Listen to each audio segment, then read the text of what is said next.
Hi, everybody. Good morning or good afternoon, whatever time zone you're in. I'm Sophia Kim, and I'm going to actually have Daniel start us off. Sorry, Daniel. I already went off script. So Daniel is going to lead us off, and then I'll come back in a second. Go ahead, Daniel. No worries. So hello, everybody. My name is Adriana Chavez, and I'm an administrative assistant for Sophia for the SLI program. And I'm also a chemistry student at Foothill College. I'm a second year. So to start off, we can have some of our Foothill students introduce themselves through the chat. So names and pronouns, and maybe major as well. And I'll kind of walk everybody through what the SLI is all about. So the Science Learning Institute works to advance equity and diversity in STEM at Foothill. And we do that through a number of programs. So like our Diversity in STEM series. And we'll invite alumni from community colleges such as Foothill to share about their career paths in specific areas. And so this one is about applied math. We've had panels on engineering careers, health science careers, and now we have this panel today. So I'm so excited to have everybody here. And now I'll hand it over to Sophia, who's going to share a little bit more about our speakers today. Great, thanks, Daniel. I'm sorry about that mishap in the beginning. Hi, everybody. As I said, I'm Sophia. I'm the director of the Science Learning Institute, and we run these programs. I'm going to put in the chat the website for this event, so you can see the bios of our wonderful speakers who've agreed to join us today. We had 4 lined up, but one had a family emergency, so she couldn't join us. But we have Jimmy Tran, Adriana Chavez, and Samba and GA who are going to be here to share a little bit more about their paths from college to career. Jimmy is actually a Foothill grad, Samba is a De Anza grad, and Adriana didn't go to community college, but she's a first-generation college student, so definitely, hopefully has relatable experiences for our group here today. So how we're going to run it, this is what we usually do, is we have the panel run for about 40 to 45 minutes. I know we have a fairly small audience, so we'll kind of see after the panel, which we have in the main Zoom room, whether people want to go to a breakout room with each of our guests, or whether we just stay in the Zoom room and have a general Q&A. We've done it different ways based on what participants ask. So after the panel's done, we will share that out with everybody. So I think, let's see, I see a couple notes in the chat. Oh, let's make the transcript. I'll make the transcript available. Okay, so I think that's it, and I will throw it back to Daniel, who's going to lead us in this panel. All right, so to start off, maybe we can start with some introductions for our panelists. So when I call your name, if you could introduce yourself, your name, pronouns, your current job title, some identities that matter to you, and one thing about your current job or career that interests you.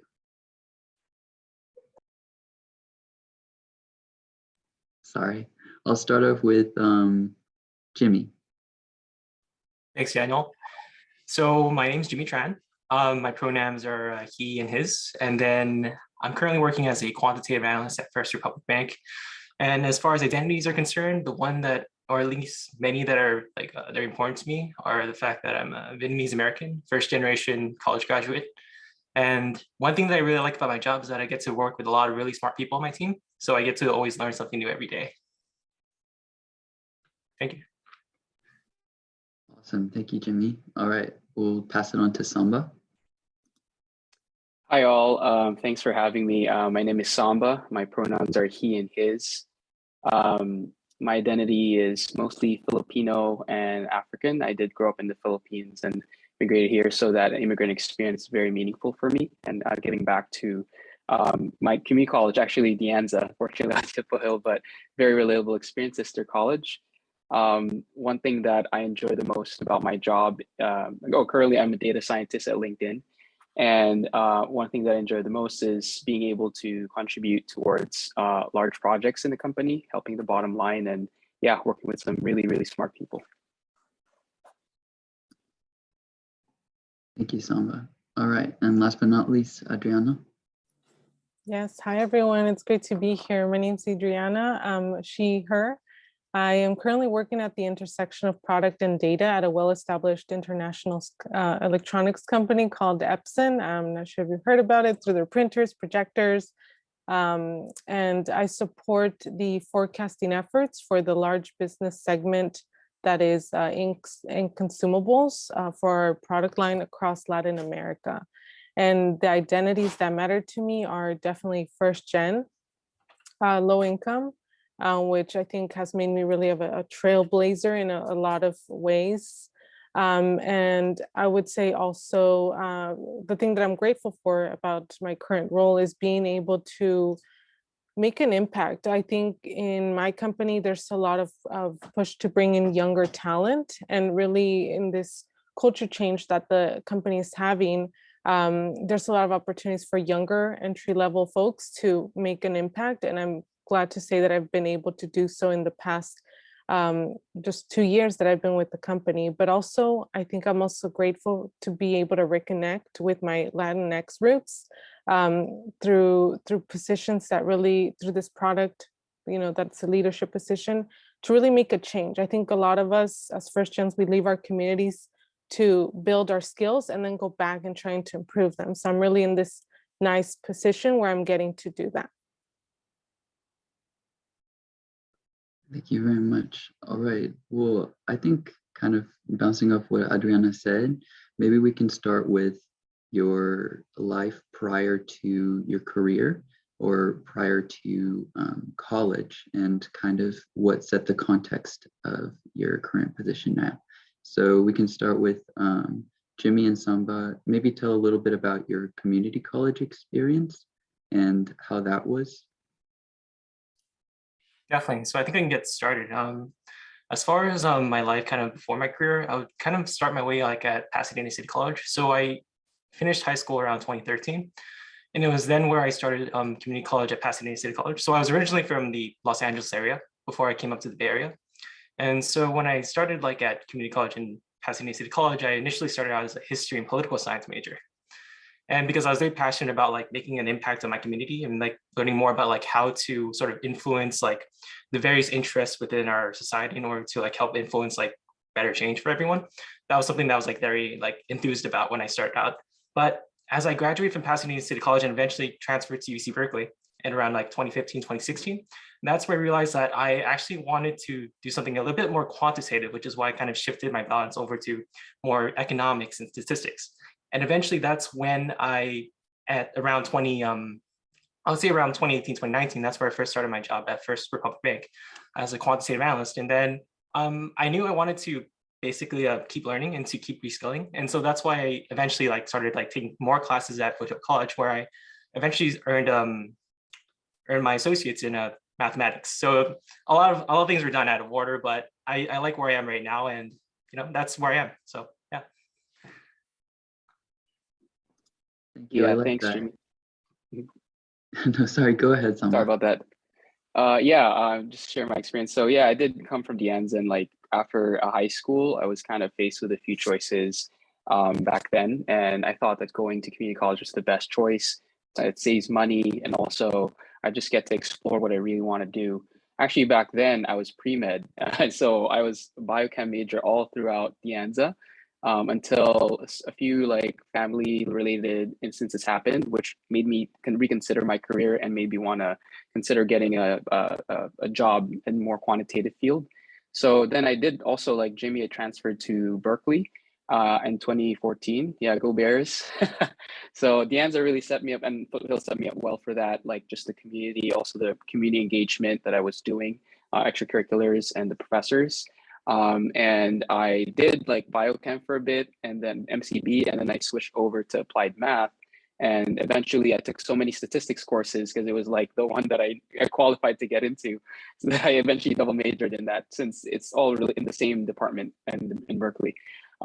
So I actually found myself not feeling like I had enough courses to get a job, because at the time I was taking a lot of, like proof-based math courses, and I wanted something more applied. So then data science was becoming a thing. And so I extended another year to take like machine learning and time series, like a lot of these type of predictive techniques. And I eventually just did like some low hanging fruit internships that were like work studies and whatever, just to get my hands dirty. And that eventually landed me at Oracle, my first opportunity as an intern, actually right after I graduated, not as a student, which I thought, which is kind of weird to some, but I did it just so I can get experience. And then that led me, I connected with a recruiter after I graduated. So I got my full-time job as a data scientist there. And last year I moved, in the pandemic, great reshuffle, and I moved to LinkedIn, luckily. And at that time, actually, what was it like? I actually had LinkedIn before, and I didn't get in the first time. But then the next time, I was like, I remember what I made a mistake in, and I will study only that. And that's how I got in, I guess. So really lucky to and fortunate to be having this opportunity here. Thank you, both of you. I think it's valuable hearing your journeys, because a lot of our paths as community college students aren't linear. We don't go the traditional route. So it's valuable hearing your stories and how you're ending up at really great careers. And then Adriana, I know you had a bit of a unique experience as well. I kind of wanted to get a little bit more insight into your experience as a first-generation college student. Yes, definitely. So I think for me, the biggest thing was there was a lot of people who believed in me in high school. And I think at that point, I wasn't as confident in my own abilities, being a first gen, not having anyone else around me to push me, that I ended up I had a great variety of universities to choose from, but I chose to stay at Cal State Long Beach, where I completed my math degree, my bachelor's of science in math with a minor in linguistics. But the journey to get there was just, it took a long time. Similar to what Jimmy and Samba were talking about, I tapped into a lot of majors. Initially, I thought I was going to go into biology because I loved my AP bio class in high school. I think one thing that always stuck with me is I loved learning. And if I saw a great teacher, which I looked up as as a great leader, I wanted to learn more about their technique, and eventually it was also the subject, right, that drew me in. So I entered as a biology major, but eventually realized that probably going into taking a lot of chemistry classes wasn't for me. So and being in the lab all the time wasn't something I wanted to do. So I ended up just taking a lot of classes, always with the goal of having them fit for meet a requirement. I didn't just want to take classes out of whim. I really wanted to have a plan. And one thing that was consistent every semester was I was taking math classes. I came across a great professor who just transformed the way I thought about math from this scary subject into a beautiful, just elegant, gorgeous kind of topic, right? And eventually that love just continued and I couldn't ignore it. Ended up declaring the major and graduated with honors. So I think it was very similar in terms of having to explore and believe in myself.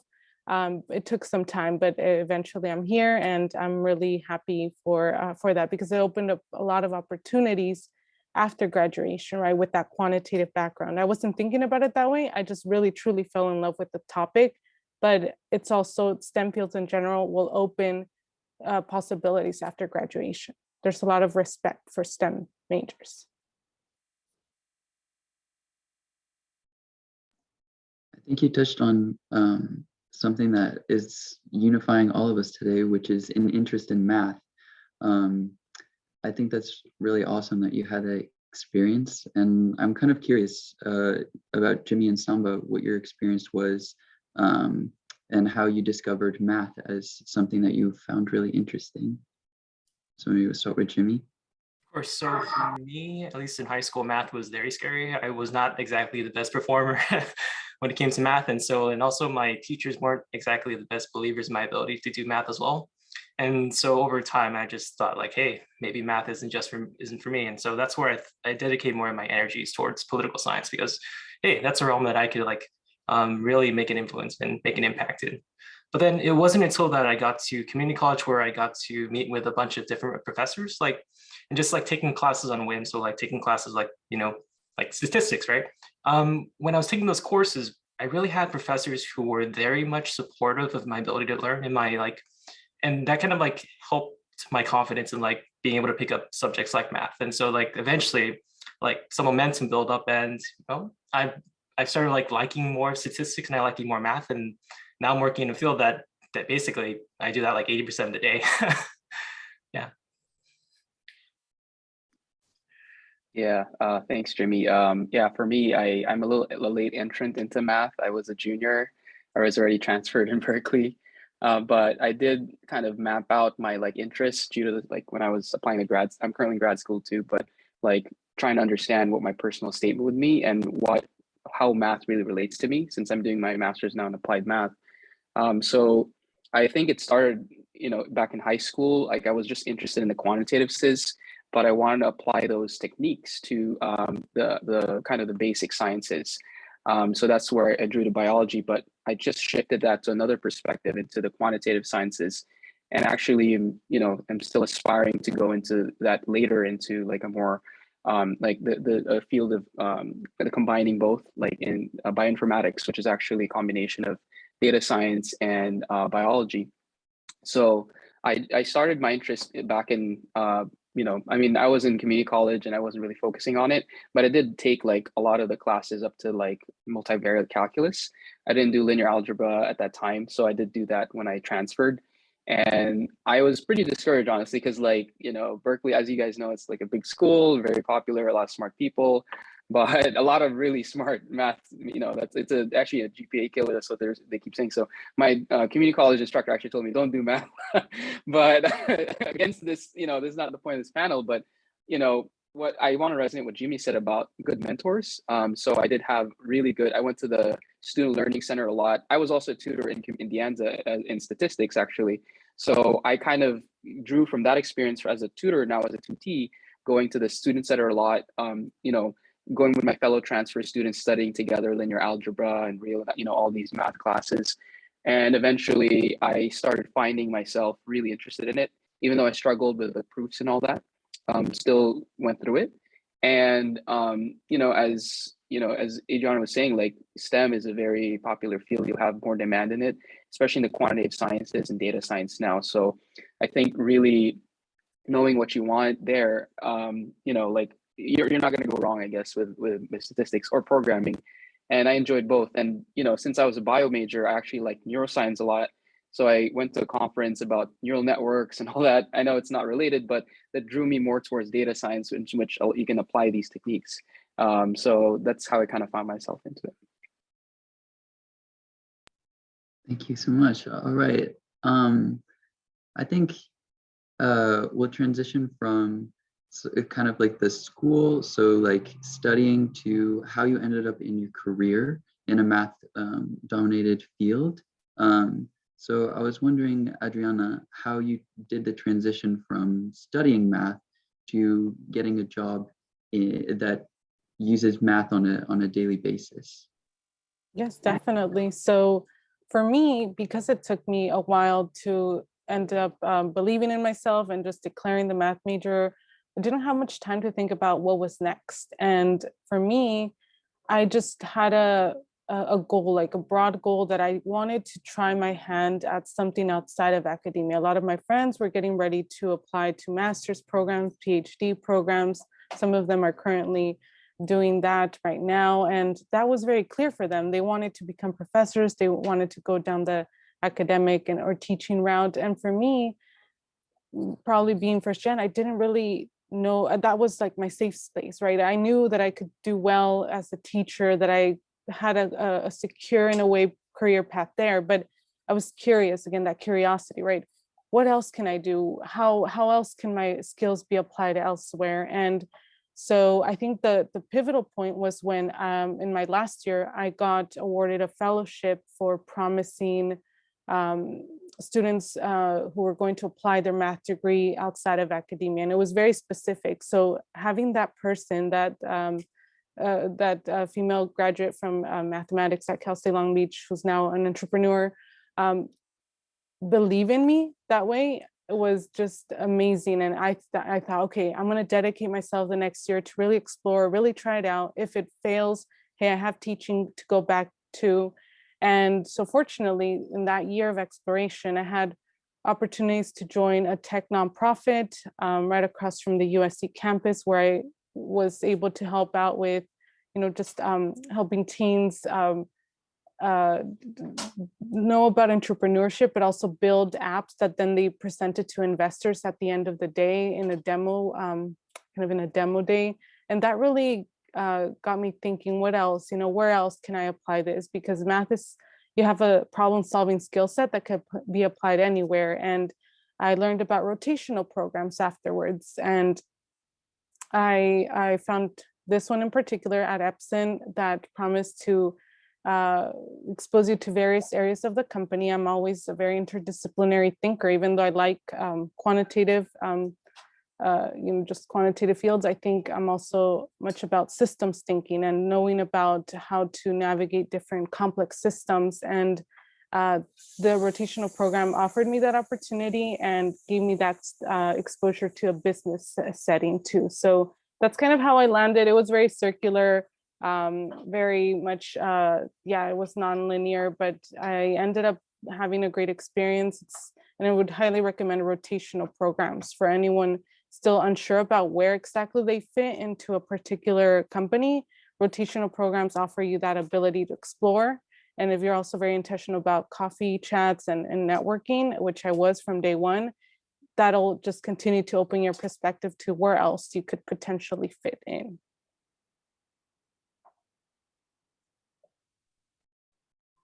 Like that. And I have a follow-up question. Maybe we can start with you, Adriana. I know you just spoke, but is there anything unique about entering the applied math field that in the job search or job application or interview phase that is unique to other jobs? Oh, that's a good question. I think for me, in the job description, I remember them specifically wanting people from finance or supply chain, and I didn't fit that. So I was very upfront with my interviewer and asked, hey, will the math degree put me at a disadvantage? And she turned around and said, no, actually, this is great. Like, we're looking for diverse majors who could bring a new perspective. And I think the rigor that you experience as a math major will set you up perfectly for this. So I would say in my case, there wasn't a lot of, I know maybe for data science, it might be a little different, or even in the finance sector, more rigorous assessments you have to take beforehand. But in my case, it was actually an asset going into more of a general business role than a targeted like data science, for example. So maybe Samba and Jimmy might be able to speak more about that piece of it.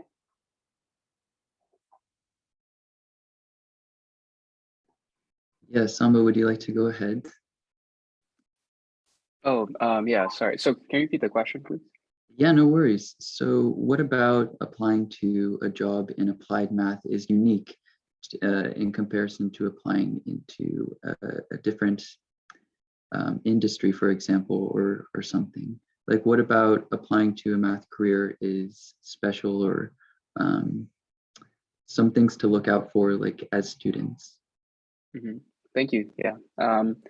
Yeah, I would say when I was a student, like looking into applied math careers, I found that there's a general interest in the problem solving thinking, I think, component of it. If you know applied math, you kind of are expected to be a very good problem solver. Although, obviously you have to train into the specific field that you're applying for. Like, for example, like nursing or medicine, or, like some of these, or law, like some of these other fields, like I guess it's more clear cut. But applied math is a kind of more, you can dabble into various fields. Like, for example, you're a quantitative analyst, right? Like, or you're a quant, which is a very highly mathematical field, or you're some people I know are into, product management, which is not necessarily like super technical, but some of them can be, but you still have that problem solving component to it. And I think even in data science, my peers in data science are not all math majors, but they did come from very similar fields that are like engineering or something like that. And if you don't have that background, you can still kind of earn it. Like, a lot of people do it through boot camps, or they kind of take classes, or they just get their hands dirty. So I think from a major, or like just an applied mathematical like type of major, like a similar major like statistics, economics, I think you can, what you're selling there is your problem solving thinking. However, you also have to position yourself to the particular jobs that you're interested in, and like knowing that particular thing. Like for example, like if you're trying to do data science, then maybe you should also add on computer science skills. So maybe you need to know program, etc. Like I don't know, maybe Jimmy and can speak to like the finance sector, but you have those certain skills that you also want to sell for because there's so many in the market. But generally, I think you're not going to go wrong having that in your resume. In case you don't want to do it like later on, you can still have that as a good basis.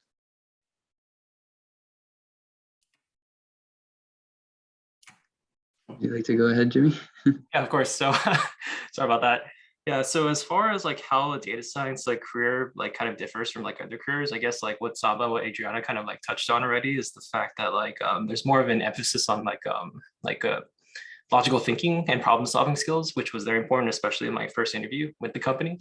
A lot of the questions weren't really so much focused on finance, even though it was for a bank. It was more focused on like quantitative methods and stuff like why is OLS like the least scores estimated or some other thing like that. And then those are some of the questions I had to answer. And then there were some other things that were a bit more like logical, like okay, given that you're living in LA, how many red doors are there in LA and Los Angeles? Like, can you like estimate how many red doors there are? And then that was like sort of like a guesstimate question. And then like using those questions, they kind of like help like kind of like see your ability to sort of like logically think about things and to break problems down into smaller components so that you can ultimately arrive at like a final answer. And so that was something that's kind of emphasized there. Yeah. So what I feel like I'm getting from you guys is that problem solving is a really big component of math careers, no matter where you're going in applied math. And interdisciplinary knowledge can be valuable. So I was wondering for all three of you, is there a particular field that might not be directly related to math that might be an asset going into a math career? Because I know maybe not everybody that's watching this is a math major, for example. Maybe you're in art or something, but you're interested in math. So is there something that, just like an example, like I think it might have been Samba that mentioned computer science or, yeah, I was just wondering, maybe we can start with Samba. So skills that, sorry, like you're saying skills that you can add on to a math career that will make it more. Yeah. Okay. Yeah, I'd say, computer science is one, and that's been kind of a trend for a while. If you're in the Bay Area, you probably see everyone trying to get into that. Definitely because in data science, you do a little bit of that as well. And I would say there's also, in the field of data science particularly, you will learn this on the job, but kind of the business sense and communication are also critical, because if you know all the mathematical skills, then you're a technical person. But if you don't know how to communicate that, that's usually the most important thing, because a lot of the times data scientists don't always talk to just data scientists or software engineers. Mostly or even if it's software engineers, you have to know how to take that specific like model or whatever analysis you're doing and communicate that with a broader audience. So I find that actually to be the hardest skill to learn for me. Just me, I don't know about other people, but because I was trained in like very, mathematical stuff, and we didn't really learn that in college. So I find that people who know how to do that are really, really valuable. And so it's easy to get stuck in like being very analytical and very problem solving oriented. But those same things can also be applied to communication and business, which I find to be also very useful in life, right? So that's just my take. Thank you. All right, maybe we'll pass it on to Adriana. Yes, I definitely have to agree with Samba's observation there. I think a lot of the work that I do in the intersection of product and data is, yes, of course, you get all of this information, you have historical data, you have things that you're trying to forecast, the complexity of the supply chain that, as we know, in the pandemic, it was just thrown off. It's a very complicated system again. So being able to think in systems is very important, but also the other side of it is communicating that and leading without authority, right? So as in product, we're not really managers. We're not directly people don't really report to us, but we're trying to influence different departments to buy into our ideas, or a particular method that I'm trying to train them to implement and improve their forecasting. And a lot of it comes with being able to communicate, being able to empathize, being able to lead just in general. Because I think when I first joined the team, it was so easy to get hung up in, ooh, I want to try this data visualization, I want to try this new tool, and not having an end goal of how it would be applied at the end. So I think it's very important to know that the tools are great in themselves, but if you can communicate and create action in an organization and develop results, it's great in itself. But then what are you seeing afterwards? What's the result, right? So I definitely agree. Communication is very important. If you can add on like programming, or just knowing, just general, being able to pick up any system that uses kind of logic to, whether that be like a spreadsheet, a visualization system like Power BI or Tableau, things, basic things like that, I think will be great assets to anyone from any major. And in fact, I'll share some a program that I think will be very helpful for any major who wants to kind of add that to their tool set, because I think that's another great thing about all of you that are here. You want to learn, right? You're open to learning, and yes, feel free to check that out. Go ahead and send that over. Thank you so much. All right, Jimmy, do you want to finish up for us?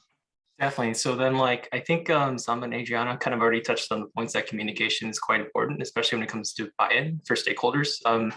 Yeah, you're definitely working with people more than just like your quant team. You're working with people who are also in other parts of the business. We have marketing people, you have people who are working like more like upper management. So even like the C-suite people. So it's very important for you to be able to communicate them in a language that they understand, not just like all the quantitative or all the data models or all the type of methods or assumptions you're using. You have to be able to break those ideas down in a way where like they can actually act on it in a way, and then like also just like make a decision based on that, based on all the succinct information that they have.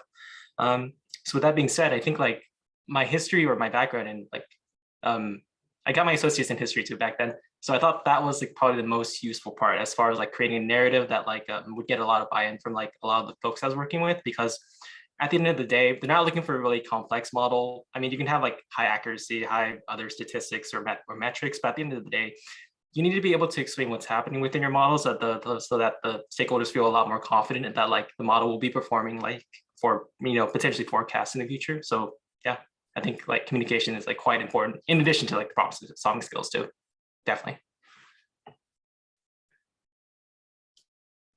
Right. So I feel like what I'm getting from this is that obviously your math skills have to be top notch, but how you communicate them might be even more impactful or might be even more valued. And so for students, especially at Foothill, we're just focusing on our classes right now. How do you develop those skills of communication, like team building, where it's not so straightforward? Do you go for internships, or how, like personally, were you able to adapt to that new environment of applied math careers? Maybe we'll start with Jimmy. Definitely. So I think team building is just something like, unlike courses you take at community college or even just at universities, you really have to learn it on the spot and with practice. So then like that really comes with like working more closely with like the team that you're in. And I think like the most important part is being able to understand the types of personalities that you have within your team as well, and being able to like understand like what are their needs and what their goals are looking forward to, so that you can best align yourself with those goals and like try to like reach for the bigger goal that your team is trying to meet. Yeah, I think that's all I really had to say about like team building. You really just got to do it. Okay. Samba or Adriana, do you have anything else to add? Yeah, so I guess how you build those skills. I would say if you have any, those type of skills I feel like are more like business oriented skills, but are also useful. That you can find them in clubs. So if you are involved in like certain clubs in college, in Foothill, I know in the end there was like the IS the inner club council or whatever. Like there's all these clubs you can do. And how I got a little bit more involved, I wouldn't say it's a direct like way that, that directly translates to my job, but it did help is public speaking and communication. I think I echo definitely like Jimmy's thoughts also on personality stuff, but also knowing how to present your voice to different audiences. So actually, I was involved in like, some sort of public health clubs in college, in De Anza. And, that kind of helped me do a little bit more like leadership roles, things like that. Phi Theta Kappa is another one. I was in Phi Theta Kappa, if you guys are familiar with that. I think they might have one in Foothill, I'm not sure. But in De Anza, they have it, like some similar one maybe. So it's kind of like an opportunity because that organization is international. So they kind of like, there's all these various skills that they can teach you there. There's even workshops you can do. Personally, at my job, they have Toastmasters. So this is kind of like basically, if you haven't heard of it, it's like basically a club where you can speak and hone your public speaking skills. And not only that, the portal itself allows you to work on interpersonal skills, like, yeah. And the last thing I want to add is project management also is very important in team building. So that I think, if you take classes where you work with groups, I guess that's one way you can experience that. I know there's all these bias in college where, oh, I'm the only one working, or, like I hear that all the time, but like maybe that's an exposure for you too. But I don't know, Adriana, if you have any, I don't really know a lot about that, but if you have any, you're probably the expert there. Oh, yes, I think in order to develop them, yes, you have to put them to practice, and how you put them into practice is definitely, you have to kind of think about where you would start off best in. So for example, for me, I'm more of an introverted type. So for me, the idea of joining a club and just leading from the first day and just is a little scary to me, right? So the way I went about doing this was going to conferences. I don't mind going into conferences because we're learning something, right? That kind of unites us, and it's easy to strike up a conversation there. So before the pandemic, I would do a lot of that. I would go to conferences, sit in workshops, go into the interactive workshops where you're being guided kind of to work towards a goal. But another great thing I think is joining virtual communities. For me, that was also very key. So I just posted one called Tequeria, which is for Latinos in tech, but not only Latinos, I would say allies in general, and having just other communities that are sharing resources and maybe having meetups about, like, I know they have a product cafecito, like a coffee chat for product leaders where you're doing this every month or every 2 weeks, and just finding communities, right? Wherever that may be, whatever you define as a community. The most important thing is to get started, because when you get started, you start to get comfortable, you start to pick up ideas, and then you could then gradually start exposing yourself to more and more, right? I think that's also part of the way I developed as a leader in my organization. I started to do that work on myself that I knew based on how I work. And then I was able to translate it into very, a nice way to fit it into work, right? So that my natural leadership style really shines. So I think those are ways you could do it. Don't underestimate the power of things like improv. As Samba was saying, like Toastmasters is great. I know there's improvisation. There's also improvisation groups that you could join that could teach you how to become more spontaneous or just kind of creative. And even though we're in STEM, it's important to have that creative outlet, I think. Yes. Thank you for all the resources you put in the chat too. I like what you said about community. I think community is one way that you can feel a lot more supported and uplifted. And it kind of connects to our last question of the day, which is, at any point in your career or in schooling, did you experience imposter syndrome? And how did you deal with that? Maybe we could start with Adriana and then go to Jimmy and then Samba, and then we'll go into Q&A.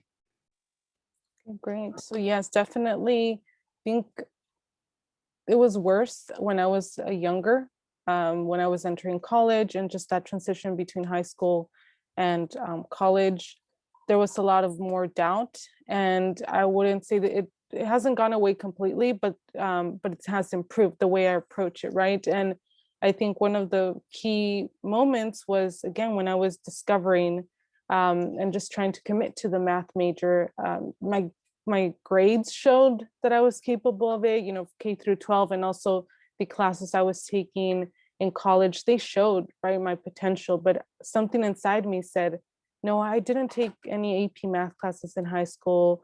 I didn't go on to win like national championships in math. Like, how could like go in and do a math major? But surrounding myself with great mentors, and that professor, he was great in helping me realize that my hard work would be enough to take me through the math major. So I think the way I've dealt with this is realize that I'm putting my effort. I have an interest. My track record is showing an potential, and I just have to trust and that my resourcefulness and that my problem solving skills, right, and that my ability to work hard along with that passion that I have will push me through it. And there were long nights. I remember being on campus studying until very late with my group that I think community, right? You build that community of people who support you and who are in the same, trying to accomplish the same goals.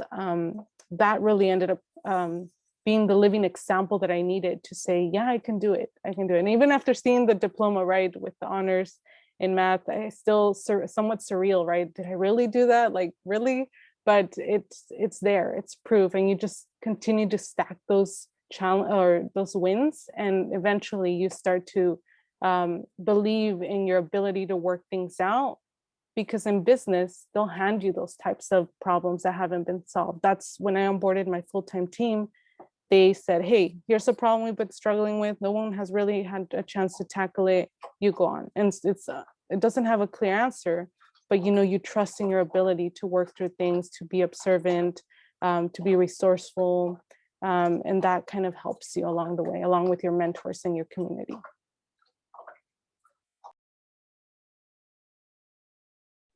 Thank you so much for that response. All right, Jimmy, would you like to continue? Definitely. So also on top of the work that you do on top, really shows for itself. Like you're very much deserving of the role that you're in right now. Your work shows for it too. And so yeah, those are very important things to kind of remind yourself that you deserve to be there and that you worked hard to get there too. I also wanted to emphasize that the imposter syndrome that I faced, that was something that was very strongly when I first got my acceptance to UC Berkeley as a transfer student. My very first thought was not oh my God, I got to Berkeley. My first thought was this must be a mistake, because it's Berkeley is for very smart people, and I don't feel like I'm a very smart person. And so but having a very strong support group who's there hey, dude, you did all the work and you worked your butt off to get to that point. And so having those support groups there to kind of remind you and kind of ground you and this sort of accomplishments and successes that you've achieved up to that point is a very good thing to have.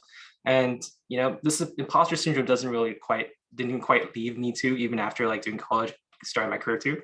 When I first started my first role at First Republic Bank, I was also I was also experiencing that imposter syndrome, just because oh my gosh, all my coworkers are PhD holders. What's the point of me being here? Because everyone here is so smart. But you have to understand there's a reason why they hired you, and I guess the particular reason why I was being hired was because I got to bring in fresh ideas for the company. Most of the PhD holders there were very much sort of enmeshed in the old ideas that they had. So having a fresh pair of eyes to sort of look at the work they're doing and maybe make some improvements would be very helpful for them. And so that was the sort of thing that kind of helped me mitigate or kind of relieve the imposter syndrome that I had. And then as I kept going on in my career, that's sort of shown for itself in the successes and the accomplishments I've had in the company. So yeah. So I kind of want to conclude that yeah, imposter syndrome is quite difficult, and it doesn't quite leave you 100%, but it is something that you can work with. And when you have the right community and the right mentors, you can definitely address them and mitigate them as much as you can.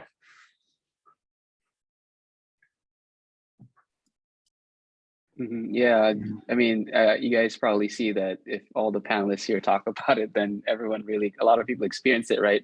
So that is a testament to how common it is, and it's just a matter of, I mean, so I just recently got my new job 6 months ago, and so I felt it even then, my second job right out of college, and I started thinking about how people usually get over this, and I've been looking online too, and definitely felt it. I definitely felt, yeah, like Jimmy, like I felt it in Berkeley when I got that acceptance, like, oh, you know, is that my name, or do they, you know, because sometimes they make these mistakes, right? So I'm like, okay, you know, but as everyone said, like, you know, having the community is important. And something to add on to that is not being afraid to ask questions. Like you know, you might think of it as a stupid question, but your company, you know, I mean, assuming they're a good company or like the team is good, they should be able to entertain that. Even though now, like for example, I work with a lot of people who are really, like, I feel like are, you know, a lot of people actually, because in data science, people think you need a master's degree. You know, I didn't start off with a master. I only had a bachelor's degree, even though it's Berkeley. It's still like it's bachelor's degree, and a lot of people had PhDs. I was working with masters, and like, how did I get here, right? So, but they were so nice that, hey, you can ask simple questions like, what is, you know, what these esoteric terms inside of the company, like, you know, there's a lot of like abbreviations, terminology, and on top of that, you also haven't applied data science that much. Maybe you know, you got in the door though, so that means you have that qualification, but you should be able to ask questions, even though it's a simple question. I still ask questions. Some people don't respond, but hey, you know, like you expect that they should be able to do that, because if they're your mentor, they're the group. You know, you should feel included in that. Otherwise, if they're not like that, then I would actually doubt them, because you know, why are they like that? And another thing too is, you know, like being able to, yeah, like having that community and being able to have that support system is critical. So I would actually start off like in the company, and even now, if you can, like, you know, just form your network, really expand it, because then and I think something that I learned recently in LinkedIn that I didn't think about in my past job is empathy is quite important, actually. Like say you're working in a team, like in a group project, and you guys probably have group projects, and you don't really know who they are, so you can't express all the ideas you want. You're not as creative. And if you're friends, and then imagine if you're with your friends, well, it's different because you might get distracted, but say like they're more like empathetic and you actually are like cool with them, like, you know, then it's so much easier to work with them. You're not afraid to ask questions. Then that lowers the bar, the expectation for you, and you're able to, you know, shine, the reason why they hired you. So I would say, you know, the two things is like, make sure you ask questions, as Sophia, you know, highlighted in chat. And the other thing is, you know, empathy, like really find that, make sure they're with people who you can relate with. So one way to do that is, Adriana says, like through coffee chats too, like, you know, just get to know them as a person, not as a, oh, manager or a thing. And that's something that my company currently made me realize that I should have done earlier, you know? So if you can do that with your classes, I think you'd be able to shine a little bit more and have that support system early on.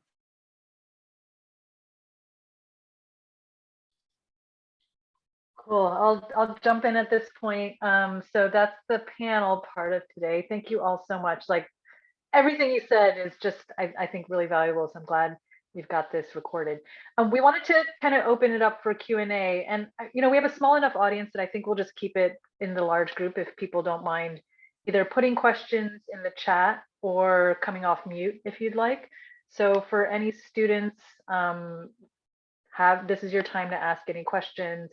And while we're waiting for that, on the vein of asking questions, Adriana, could you just explain what a rotational, what was it you called, a rotational position or a rotational thing is? Because that was one thing I've heard of, and I don't even know what that is. So as students are thinking of your questions, you can put them in the chat, like I said, or after Adriana finishes, you can come off mute. Yes, definitely. So a rotational program, I actually came across the concept after graduating, that fall after graduating, where someone really encouraged me to look into it. They're very popular amongst the product team. So I know Google has like a rotational APM program, or they have a lot of programs very structured, right? In terms of like they're usually a year long, maybe 2 years, where you get a chance to work across various teams. So you're not only working with one manager under one team, you're actually transitioning every 4 to 6 months, right, with a different team. And for someone who really is still exploring career paths, it's very valuable, but also someone who enjoys learning different leadership styles and understanding who do you want to be learning from. I think that's very important as an early career professional. You want to join a company and a leadership team, a team just in general of leaders who you look up to, right? Because that's really going to make the difference in the long term, people who you could learn from. So I definitely recommend rotational programs. You could do a quick Google search and really come up with a few of those popular ones. Cool, thanks. So we've got a question in the chat from Lily. She asked, did you face any negative stigma being a math major?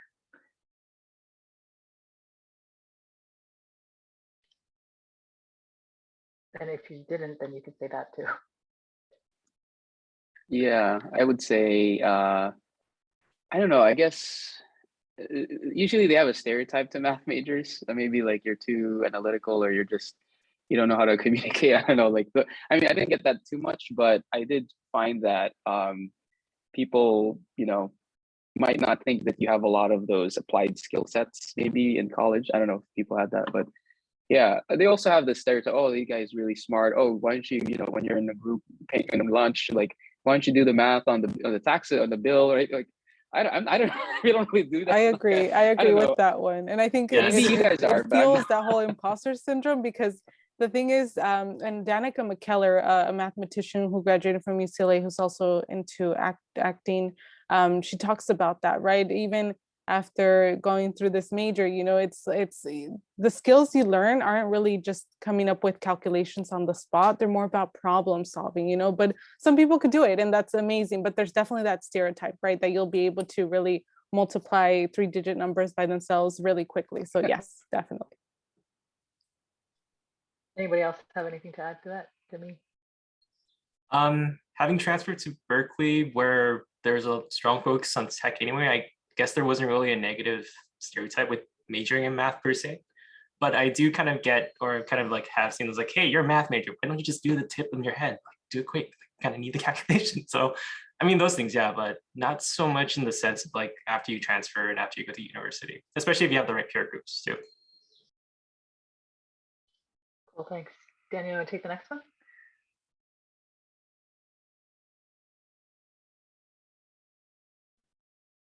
Yes.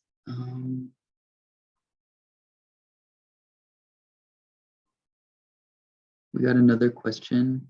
What are your favorite note-taking apps for your job, and do they differ from the apps you use during school?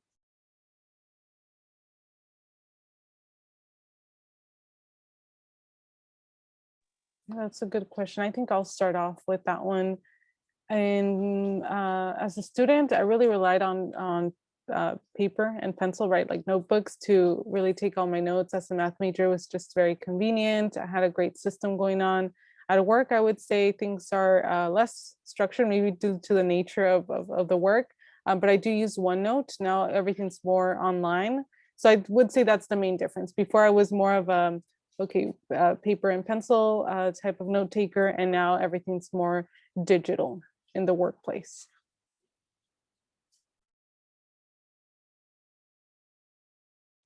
I think for me, that was more of a trick question. I actually don't like taking notes on paper.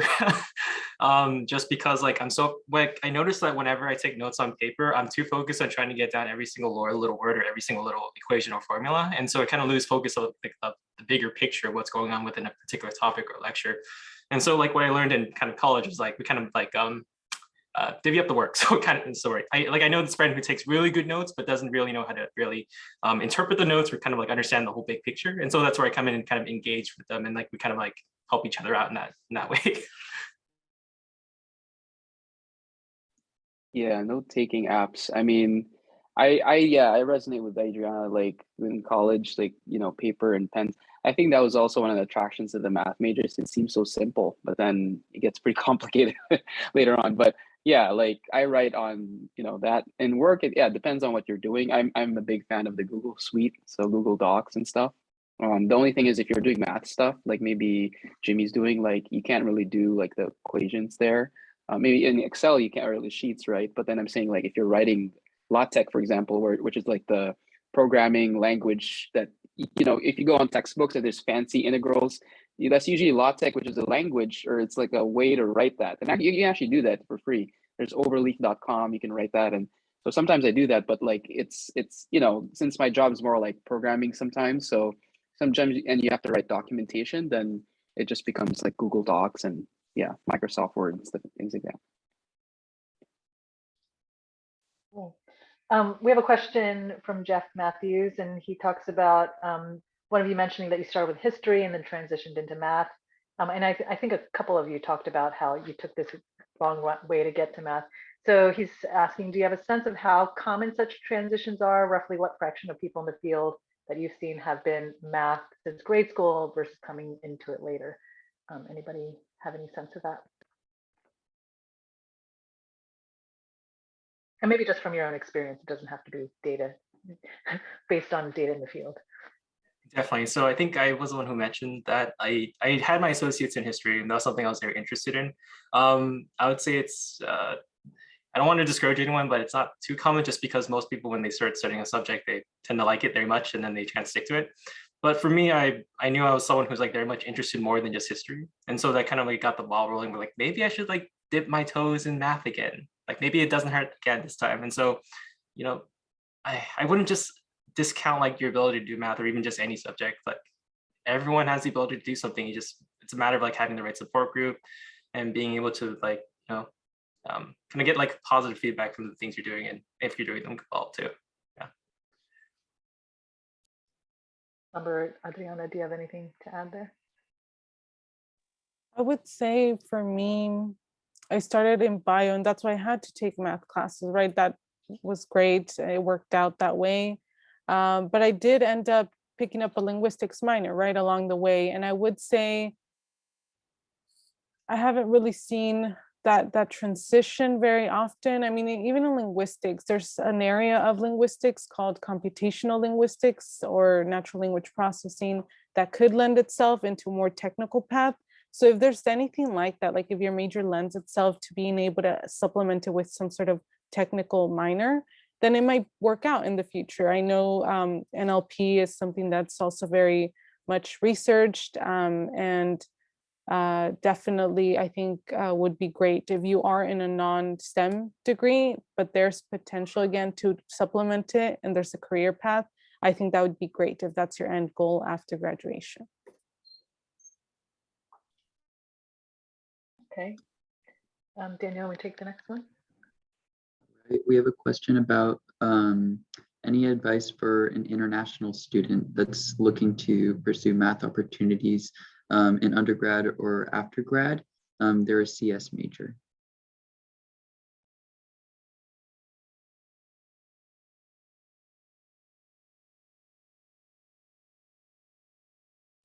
Oh, sorry. So this is a CS. Okay. Yeah, I mean, I would say as a CS major, you're well poised to do, I'm biased, but data science, but you also have those technical skills. So if you want to switch, a lot of people in CS, sometimes they also go into, correct me if I'm wrong, like I think finance is also an option too. Like CS is very broad, so you can apply it to a lot of things, bioinformatics, you can apply it to quantitative finance. There's also computational neuroscience, right? If you want to get really theoretical. But if you, so in tech, a lot of people now are getting hired as majors doing machine learning engineering. And a lot of them, what you have to do is once you get to like, you transfer to a 4-year, if that's your goal, you can take these more mathematical classes. Like, you start with discrete math and then you transition into like logic, right? And then you go into like maybe machine learning, or you go into all those things, or a lot of theory there. So if you want to go to the theory part of computational or computer science, you get a lot more math, and that usually means that you have the background for it. So I'm not saying that it's like, yeah, it is hard. I'm not gonna lie, but like as Jimmy mentioned and Adriana mentioned, like you have the potential to do it. And if it's hard, like for me, like it was quite challenging because I was bio, and the way you study for bio is different than math. It's less memorization. It's more like problem solving. So what I would do is really break it down until it's simple enough for you to understand. Like 1 page of math notes, like a book of math, 1 page could take an hour, like to read, just like a simple thing. It could take more than that. And when that's like that, then maybe you should go to a TA, or really make sure you understand every foundation, because math is the type of thing where you have to get the beginning so that you can get it later. Otherwise, if you go too far ahead, you're going to miss the beginning. It might get too confusing at that point. But yeah, like as a CS person, I think you're pretty poised to do something related to math. You just have to take like, whatever, you have to know what you're interested in and like explore and expose yourself. Yeah. Cool. we'll just go to the next question, and then I might have one more question, then maybe Danielle, you can wrap up with our last question. So one student asked, I'm more interested in studying pure math in my schoolwork. How could I market my skills and compete for industry jobs with that kind of background? Any thoughts?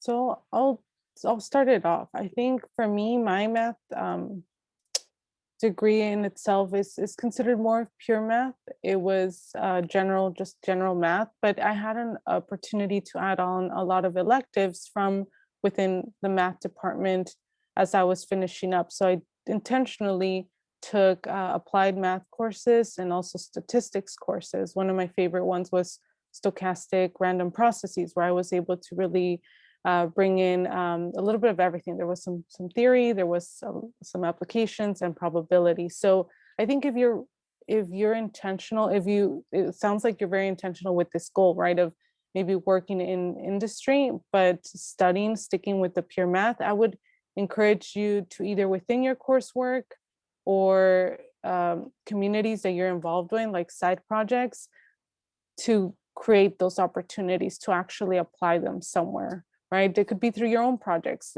things that you do on the side. It doesn't have to be coursework, but it's great that you already have that clarity. I think that's very important right now, and that you should capitalize on that to make the most out of that by adding coursework, like I said, or side projects.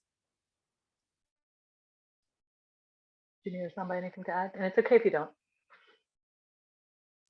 Not that I know of. I do have two friends who did major in pure math. Actually, one went to study pure math at Oxford for his master's eventually, but even after that, he wanted to become a software engineer. So those avenues are definitely open. Like, you can definitely market yourself as pure math. I don't know the specific ways, but perhaps I can probably link you to their LinkedIn profile and you can reach out to them. I can even connect you to if you're interested in learning more about that. Great. So we've got maybe two more questions, and then we'll start to transition to wrapping up. Samba and Jimmy and Adriana, in the meantime, if you also want to put your LinkedIn, whatever you call those handles, in the chat so people can capture that, that'd be great.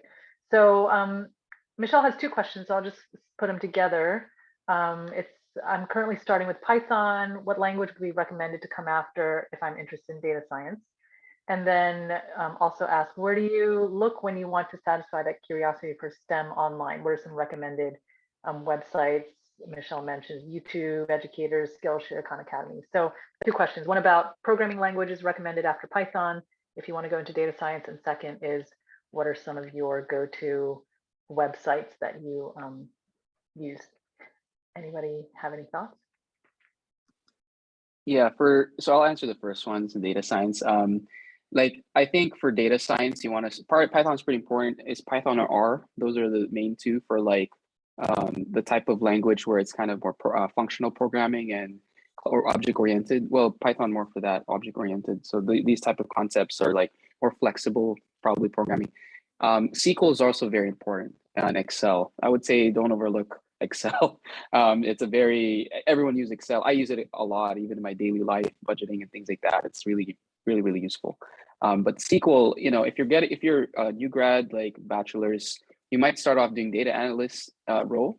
And I do a lot of SQL myself. So I would go to mode.com, or I can drop some links in the chat for that.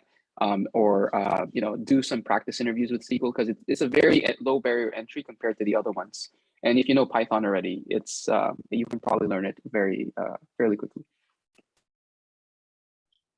Adriana or Jimmy, any other programming languages to add, or websites from the second part of the question? Right. So it really, I would say, depends what part of data. If it's specifically talking about data that you want to go into, if you want to go into more visualization, you definitely want to learn things like Tableau or Power BI, right? But yes, I agree with Samba about the importance of just also not overlooking the simple tools, the more simple tools like Excel, or I learned about Power Query. It's a way to kind of automate a lot of the things done in Excel also. So don't overlook that. I would say Jupyter Notebooks is also another one that I learned about in Correlation 1 that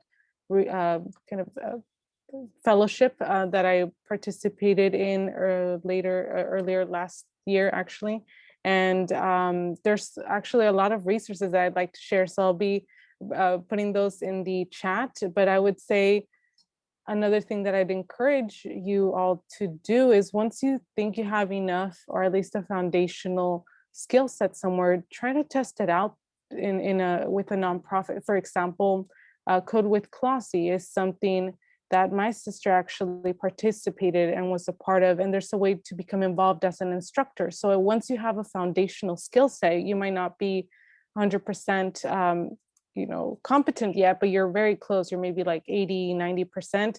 You could test it out by being an instructor somewhere. And if they could pay you like Code with Clossy, that'd be great. If they don't, I've had many opportunities to speak to about data and tech literacy with other nonprofits, and that has given me also continue to keep my skill set fresh. Yes, so also another tip for you all.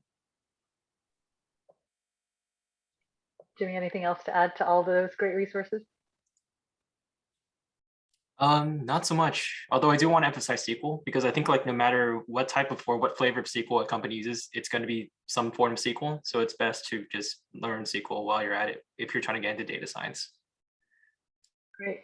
I have one more question, and then Danielle is going to wrap us up with the final question. You all mentioned the importance of mentors and obviously community, but can you all just talk specifically about one mentor that has really was really supportive, and like how you found that mentor? Because I know sometimes that mentor can be a little bit of a scary, like capital M mentor, and people are like, how do I even find a mentor?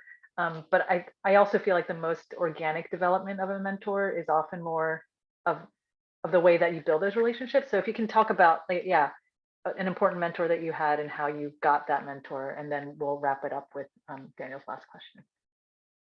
Or maybe Adriana, you can go first. Definitely. So I'll talk to the person who actually helped me with just math in general and exposed me to, again, to the elegance and beauty of it. His name is Professor Kodam. He was my first math instructor when I joined, my campus. And at that time, again, there was so much going on both at home and just the transition. And his class was just one of my favorites. Even after, having a long day and having to commute back to home because I lived at home to save on money, commute back by bus, like I just loved reading through my notes. And I met him obviously because he was my professor, but I also became engaged by going into office hours. So the first class was pretty large. There was a lot of students, but I got to meet him more in office hours. So I was very intentional. I had a lot of questions, and I think that also helped him get a sense of my work ethic, right? Which was why eventually he was able to recommend me and really push me to pursue the math major, because he knew me and my work ethic, right? So in those conversations, I also eventually started to ask him about what is the math major like? And he opened up about being a student there and actually getting his master's afterwards and kind of his own pathway. So it went from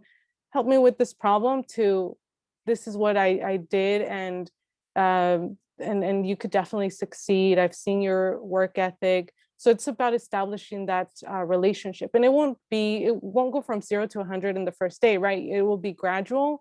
But if you have someone who you look up to, who has either a leadership trait or just an ability to explain, his classes were just very enjoyable. He turned a very technical concept into a very beautiful, just problem solving trip. It was a journey, right?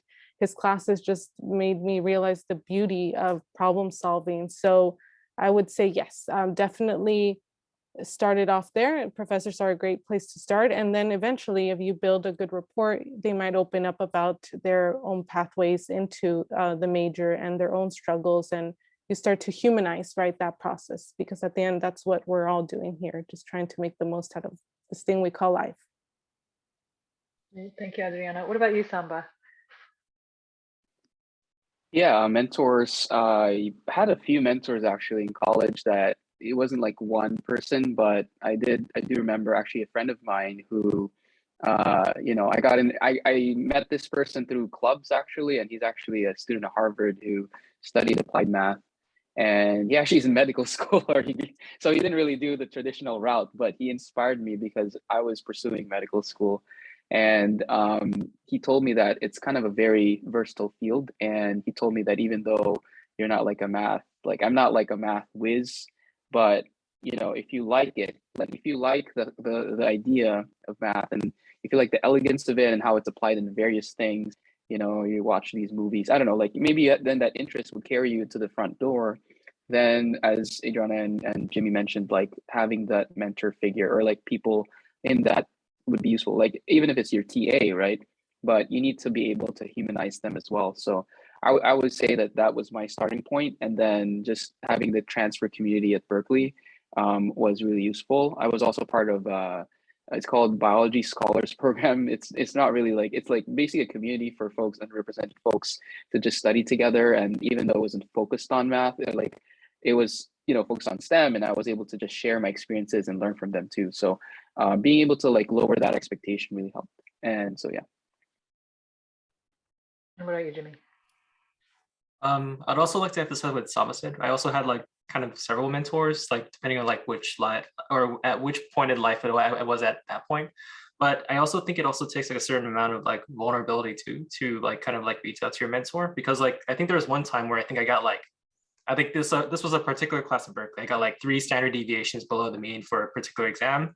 I was kind of vocal about that with the TA/GSI who was like for my section, and so he kind of reached out. I was like, hey, you know, I understand, because I was also a transfer student too, and so when I first started at Berkeley, like I also had to struggle a lot, and like I had no idea what I was doing, and so like being able to be vulnerable and being able to tell your story to someone else, maybe that gives them like something to like kind of reach out to and kind of like, hey, I was there in your spot too. Maybe I can help you out, like, and maybe give you some pointers on like some things that I've like found out on my own, so that you don't have to go through them as much. So yeah.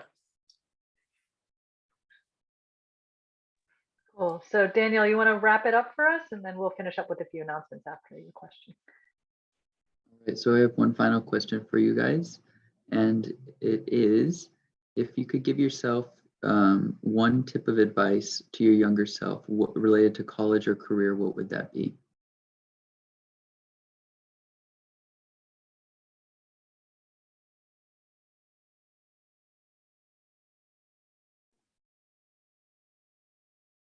Whenever anybody is ready, you can go ahead and unmute. That's a good question. One advice I would have for like work in the workplace is that Oh, if hey, you're, Franklin. No, this is for our guest speakers, not oh, for sorry, participants. my bad. It's okay. It's all right.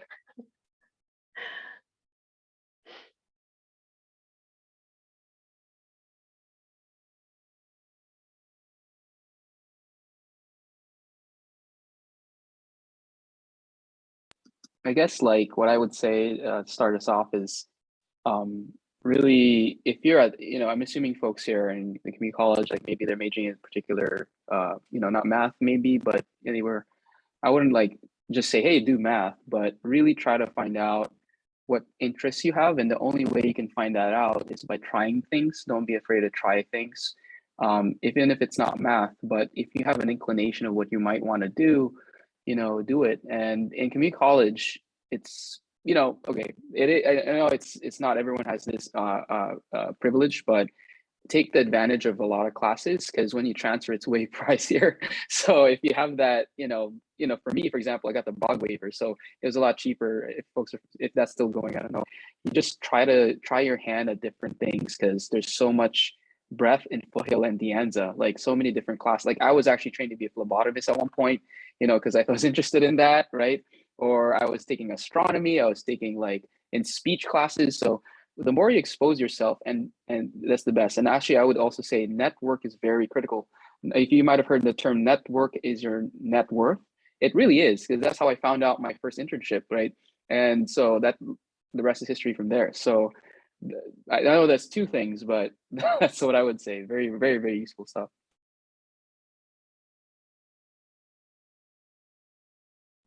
That was great, thank you. Jimmy, Adriana? I think for me, it would be to do more studying abroad. I think for transfer students, just because like transfer students only have like maybe 2, maybe even 3 years after transferring to complete their undergrad degree, they don't really have much time, or they think that they aren't able to fit like a study abroad opportunity into the curriculum. But most universities these days will have like a lot of opportunities for STEM majors in particular to participate in study abroad, because there are other universities, not just in the United States, who have very strong like STEM programs out there. So I would recommend study abroad for anyone. I also want to study abroad, but it was like super last minute, like when I did it. So then like I think I would have like enjoyed it more if I had it planned out more, like to fit into my curriculum and to do it like more long term. Yeah. I want to just, sorry, like very quickly add on to that. Study abroad, I definitely recommend. It is so much cheaper to do it there.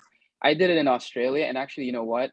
This internship program that I did, it's called Global Internships to Study Abroad. But once you get into the program, they match you with a company in the, in the field you're interested in. So I was interested in data science, so I got a match with a startup doing data science. So it's kind of an easier way to get an internship, because I know now it's hard to do. So on top of that, you also get to travel, and I also took like a class on like sports in Australia.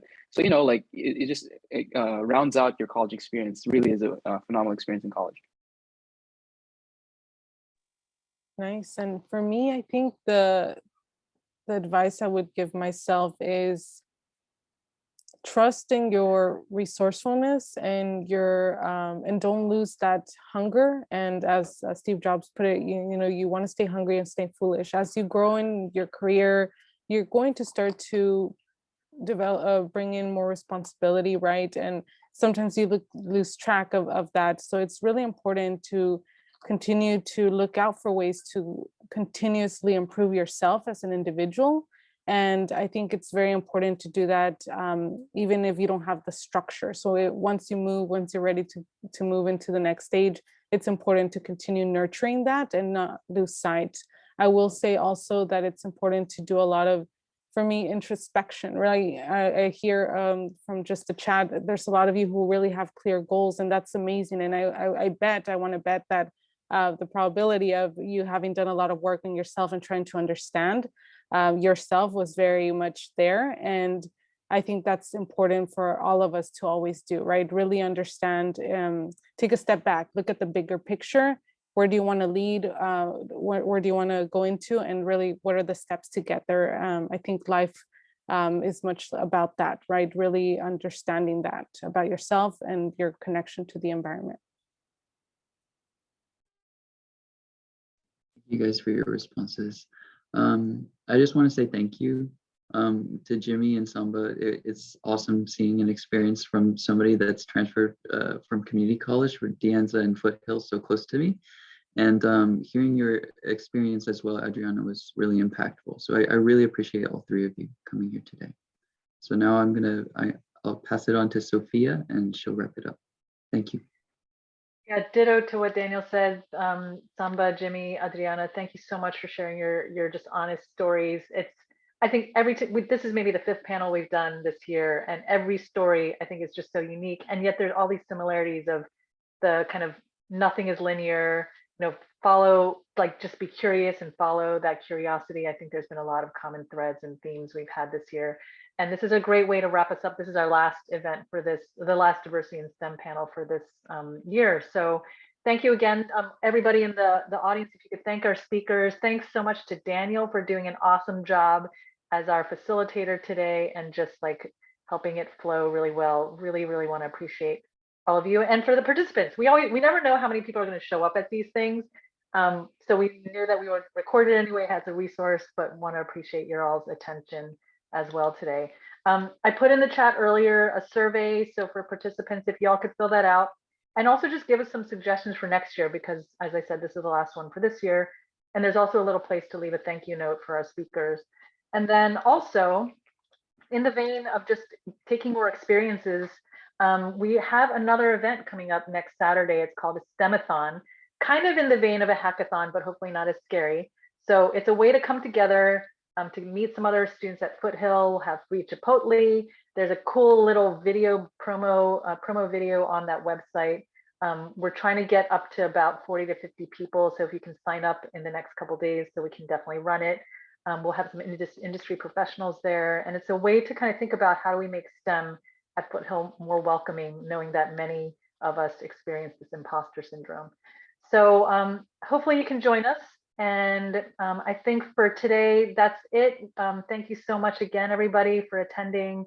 And thank you again for the guest speakers. Just really appreciate your all's being here. Thanks, everybody. Have a great Friday and take care. Thank you. Bye. Thanks. Bye. Thanks, everyone. Bye. Bye.